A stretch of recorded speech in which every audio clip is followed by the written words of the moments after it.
মাননীয় সদস্য, গত 20 বছর তো বিএনপি ক্ষমতায় ছিল না, আপনি সরাসরি প্রশ্ন করুন। একদম ছোটবেলা থেকেই আমরা এই মহাসড়ক দিয়ে যাতায়াত করি এবং সারা বছর ব্যাপী এই রাস্তায় আমরা দেখি কেউ না কেউ মাপতেছে, কেউ টি টানতেছে, কেউ একটু বাইকটা যাইতেছে এবং আমরা সারা বছর একটা ফিল থাকে এই রাস্তার কাজে এই বুঝি এই মাসে হয়ে যাবে, ওই মাসে হয়ে যাবে।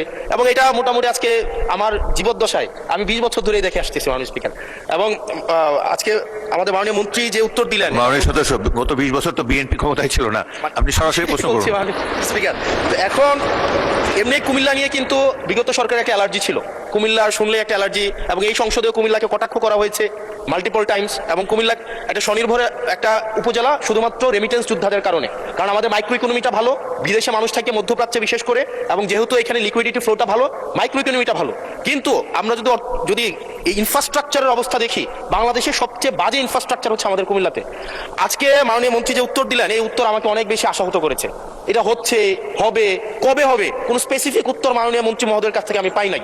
আমি স্পেসিফিক, মাননীয় মন্ত্রী স্পেসিফিক ভাবে বলবেন কি কবের মধ্যে আমরা এই মহাসড়কটি প্রশস্ত হবে এবং একটা গাড়ি আরেকটা গাড়িকে ক্রস করার জন্য দুর্ঘটনার শিকার হবে না। বাচ্চারা, মাননীয় স্পিকার আপনাকে জানিয়ে রাখি, এখানে 100-র বেশি আমাদের শিক্ষা প্রতিষ্ঠান এই রোডের আশেপাশে আছে। এখন প্রতিনিয়ত যে দুর্ঘটনাগুলো ঘটছে, এটির দায়ভার কে নিবে? আমরা এই অঞ্চলটা, আমার এখানে 5টা এমপি আছে, আমি যেই রাস্তার কথা বলছি ওই রাস্তার 5টা এমপি আজকে এখানে বসে আছে। ধন্যবাদ। সবাই আমাদের এলাকার কাছে আমরা লজ্জিত। ধন্যবাদ মাননীয় সদস্য। মাননীয় মন্ত্রী।